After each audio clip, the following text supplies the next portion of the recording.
Federal ਸਰਕਾਰ ਇੱਕ 3 ਸਾਲਾਂ ਦਾ ਪਾਇਲਟ ਪ੍ਰੋਜੈਕਟ ਸ਼ੁਰੂ ਕਰ ਰਹੀ ਹੈ, ਜਿਸ ਦਾ ਉਦੇਸ਼ ਟੈਂਪਰੇਰੀ ਕਾਮਿਆਂ ਨੂੰ ਨੌਕਰੀ ਤੇ ਰੱਖਣ ਵਾਲੇ ਮਾਲਕਾਂ ਲਈ ਮਜ਼ਦੂਰਾਂ ਦੀ ਘਾਟ ਨੂੰ ਦੂਰ ਕਰਨਾ ਤੇ ਯਕੀਨੀ ਬਣਾਉਣਾ ਹੈ ਕਿ ਉਹ ਕਰਮਚਾਰੀ ਦੁਰਵਿਵਹਾਰ ਅਤੇ ਸੁਰੱਖਿਅਤ ਹੋਣ। ਦੇਸ਼ ਭਰ 'ਚ ਵੱਧ ਰਹੀ ਕਿਰਤ ਅਤੇ ਹੁਨਰ ਦੀ ਕਮੀ ਦੇ ਨਾਲ ਬਹੁਤ ਸਾਰੇ ਕੈਨੇਡੀਅਨ ਜੌਬ ਦੇਣ ਵਾਲੇ ਉਹਨਾਂ ਨੌਕਰੀ ਕਰਨ ਵਾਲਿਆਂ ਲਈ ਲੱਭਣ 'ਚ ਸੰਘਰਸ਼ ਕਰ ਰਹੇ ਨੇ ਜੋ ਉਹਨਾਂ ਦੇ ਕੰਮਕਾਜ ਦੇ ਲਈ ਜ਼ਰੂਰੀ ਨੇ। ਕੈਨੇਡਾ ਸਰਕਾਰ ਇਹਨਾਂ ਚੁਣੌਤੀਆਂ ਨੂੰ ਪਛਾਣਦੀ ਹੈ ਅਤੇ ਇੰਪਲਾਇਰਸ ਨੂੰ ਲੋੜੀਂਦੇ ਕਾਮਿਆਂ ਨੂੰ ਨਿਯੁਕਤ ਕਰਨ ਦੇ ਵਿੱਚ ਮਦਦ ਕਰਨਾ ਚਾਹੁੰਦੀ ਹੈ। ਫੈਡਰਲ ਸਰਕਾਰ ਇੱਕ 3 ਸਾਲਾਂ ਦਾ ਪਾਇਲਟ ਪ੍ਰੋਜੈਕਟ ਸ਼ੁਰੂ ਕਰ ਰਹੀ ਹੈ, ਜਿਸ ਦਾ ਉਦੇਸ਼ ਟੈਂਪਰੇਰੀ ਕਾਮਿਆਂ ਨੂੰ ਨੌਕਰੀ ਤੇ ਰੱਖਣ ਵਾਲੇ ਇੰਪਲਾਇਰਸ ਲਈ ਲੇਬਰ ਦੀ ਘਾਟ ਨੂੰ ਪੂਰਾ ਕਰਨਾ ਤੇ ਯਕੀਨੀ ਬਣਾਉਣਾ ਹੈ ਕਿ ਵਰਕਰ ਦੇ ਨਾਲ ਦੁਰਵਿਵਹਾਰ ਨਾ ਹੋਵੇ ਅਤੇ ਉਹ ਪੂਰੀ ਤਰ੍ਹਾਂ ਸੁਰੱਖਿਅਤ ਰਹੇ। ਫੈਡਰਲ ਸਰਕਾਰ ਇੱਕ 3 ਸਾਲਾਂ ਦਾ ਪ੍ਰੋਜੈਕਟ ਸ਼ੁਰੂ ਕਰ ਰਹੀ ਹੈ, ਜਿਸ ਦਾ ਉਦੇਸ਼ ਟੈਂਪਰੇਰੀ ਵਰਕਰਸ ਨੂੰ ਨੌਕਰੀ ਤੇ ਰੱਖਣ ਵਾਲੇ ਮਾਲਕਾਂ ਲਈ ਲੇਬਰ ਦੀ ਘਾਟ ਨੂੰ ਪੂਰਾ ਕਰਨ ਦੇ ਲਈ ਠੋਸ ਕਦਮ ਚੁੱਕਣਾ ਹੈ। ਉਹਨਾਂ ਕਰਮਚਾਰੀ ਦੁਰਵਿਵਹਾਰ ਅਤੇ ਸੁਰੱਖਿਆ ਦੇ ਮਾਮਲੇ ਦੇ ਵਿੱਚ ਵੀ ਇਹ ਗੱਲਬਾਤ ਆਖੀ ਹੈ। ਦਾ ਰੈਕਗਨਾਈਜ਼ਡ ਇੰਪਲਾਇਡ ਪਾਇਲਟ ਨੂੰ ਪ੍ਰਬੰਧਕੀ ਬੋਝ ਨੂੰ ਘੱਟ ਕਰਨ ਅਤੇ ਇੰਪਲਾਇਰਸ ਲਈ ਭਰਤੀ ਪ੍ਰਕਿਰਿਆ ਨੂੰ ਸਰਲ ਬਣਾਉਣ ਦੇ ਲਈ ਤਿਆਰ ਕੀਤਾ ਜਾ ਰਿਹਾ, ਜਿਨ੍ਹਾਂ ਨੇ ਇਤਿਹਾਸਕ ਤੌਰ ਤੇ ਸਥਾਈ ਤੌਰ ਤੇ ਵਿਦੇਸ਼ੀ ਵਰਕਰ TFW ਪ੍ਰੋਗਰਾਮ ਦੀਆਂ ਲੋੜਾਂ ਦੀ ਪਾਲਣਾ ਕੀਤੀ ਹੈ। ਫੈਡਰਲ ਜੌਬ ਕ੍ਰੀਏਸ਼ਨ ਮਿਨਿਸਟਰ ਨੇ ਕਿਹਾ ਕਿ ਮਾਨਤਾ ਪ੍ਰਾਪਤ ਇੰਪਲਾਇਰਸ ਪਾਇਲਟ ਪ੍ਰੋਜੈਕਟ ਦੇ ਤਹਿਤ ਵਰਕਰਸ ਦੇ ਲਈ ਲਾਲ ਟੇਪ ਹਟਾ ਦੇਣਗੇ, ਜਿਹੜੇ ਕਾਮੇ ਉੱਚ ਪੱਧਰੀ ਸੁਰੱਖਿਆ ਦਾ ਪ੍ਰਦਾਨ ਕਰ ਸਕਣਗੇ। ਕਾਬਲੇ ਗੌਰ ਹੈ ਕਿ ਪਿਛਲੇ ਸਮੇਂ ਤੋਂ ਆਰਜ਼ੀ ਵਰਕਰਾਂ ਦੀ ਘਾਟ ਖਾਸ ਕਰਕੇ ਐਗਰੀਕਲਚਰ ਸੈਕਟਰ ਦੇ ਵਿੱਚ ਬਹੁਤ ਜ਼ਿਆਦਾ ਦੇਖੀ ਗਈ ਹੈ, ਜਿਸ ਨੂੰ ਲੈ ਕੇ ਐਗਰੀਕਲਚਰ ਸੈਕਟਰ ਦੇ ਨਾਲ ਸੰਬੰਧਿਤ ਕਿਸਾਨ ਲਗਾਤਾਰ ਮੰਗ ਕਰ ਰਹੇ ਨੇ ਕਿ ਲੇਬਰ ਦੀ ਘਾਟ ਨੂੰ ਪੂਰਾ ਕੀਤਾ ਜਾਵੇ। ਇਸ ਤੋਂ ਇਲਾਵਾ ਬਾਕੀ ਸੈਕਟਰਸ ਦੇ ਵਿੱਚ ਵੀ ਜਿੱਥੇ ਟੈਂਪਰੇਰੀ ਫੋਰਨ ਵਰਕਰਸ ਕੰਮ ਕਰਨ ਦੇ ਲਈ ਆਉਂਦੇ ਨੇ, ਉੱਥੇ ਵੀ ਲੇਬਰ ਦੀ ਘਾਟ ਪਿਛਲੇ ਸਮੇਂ ਦੌਰਾਨ ਇੱਕ ਵੱਡਾ ਮੁੱਦਾ ਬਣੀ ਹੋਈ ਹੈ, ਜਿਸ ਕਾਰਨ federal immigration minister Mark Miller ਨੇ ਕਿਹਾ ਕਿ ਲੇਬਰ ਮਾਰਕੀਟ ਦੇ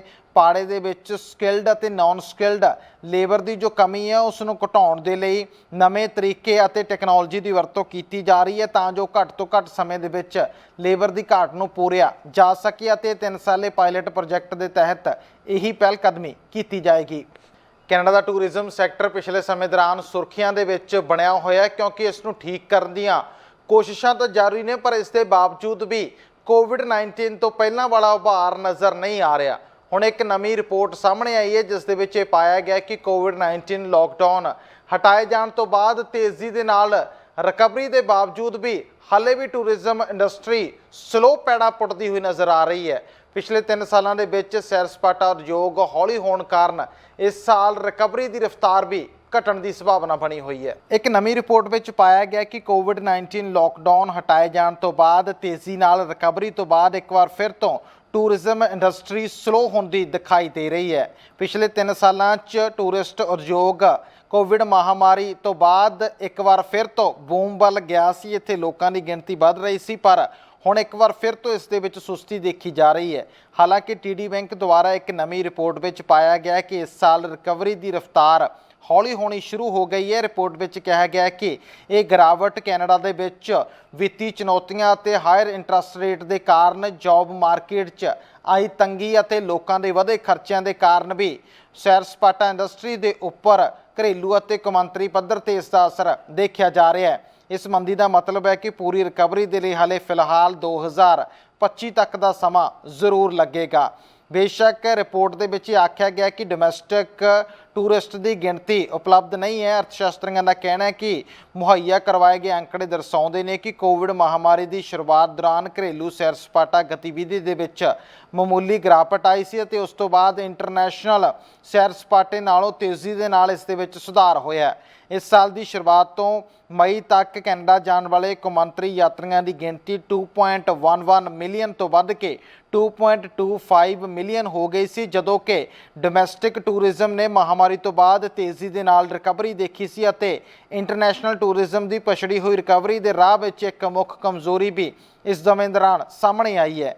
ਰਿਪੋਰਟ ਦੇ ਅਨੁਸਾਰ 2023 ਦੇ ਪਹਿਲੇ 5 ਮਹੀਨਿਆਂ 'ਚ ਕੈਨੇਡਾ 'ਚ ਚੀਨੀ ਟੂਰਿਸਟਾਂ ਦੀ ਗਿਣਤੀ 2019 ਦੀ ਮਿਆਦ ਤੋਂ 80% ਘਟੀ ਹੈ। ਇਹ ਮਹੱਤਵਪੂਰਨ ਅੰਤਰ ਕੁਝ ਹੱਦ ਤੱਕ ਦੋਵਾਂ ਦੇਸ਼ਾਂ ਦੇ ਦਰਮਿਆਨ ਤਣਾਅ ਵਾਲੇ ਰਿਸ਼ਤਿਆਂ ਦੇ ਕਾਰਨ ਵੀ ਸ਼ੁਰੂ ਹੋਇਆ, ਕਿਉਂਕਿ ਯਾਤਰਾ ਨੂੰ ਲੈ ਕੇ ਪਾਬੰਦੀਆਂ ਵੀ ਜਾਰੀ ਕੀਤੀਆਂ ਗਈਆਂ ਸੀ।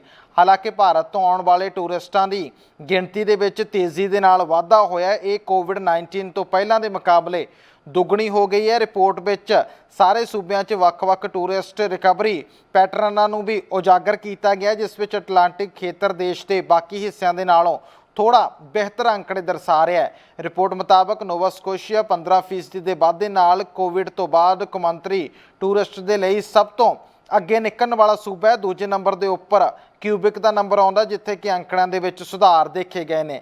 ਰਿਪੋਰਟ ਅਨੁਸਾਰ ਅਲਬਰਟਾ ਅਤੇ ਬ੍ਰਿਟਿਸ਼ ਕੋਲੰਬੀਆ ਦੇ ਵਿੱਚ ਕੋਵਿਡ-19 ਤੋਂ ਬਾਅਦ 11 ਅਤੇ 13% ਦਾ ਪੱਧਰ ਇੱਕ ਵਾਰ ਉੱਪਰ ਜਾਂਦਾ ਦੇਖਿਆ ਗਿਆ, ਪਰ ਇਸ ਟੂਰਿਸਟ ਖੇਤਰ ਦੇ ਵਿੱਚ ਜੰਗਲੀ ਅੱਗਾਂ ਇਸ ਵਾਰ ਵੀ ਅੰਕੜਿਆਂ ਨੂੰ ਪ੍ਰਭਾਵਿਤ ਕਰ ਸਕਦੀਆਂ ਨੇ, ਕਿਉਂਕਿ ਜੰਗਲੀ ਅੱਗਾਂ ਦੇ ਕਾਰਨ ਅਲਬਰਟਾ ਅਤੇ BC ਦੇ ਕੁਝ ਹਿੱਸਿਆਂ ਦੇ ਵਿੱਚ ਟੂਰਿਜ਼ਮ ਇੰਡਸਟਰੀ ਪ੍ਰਭਾਵਿਤ ਹੋਈ ਹੈ।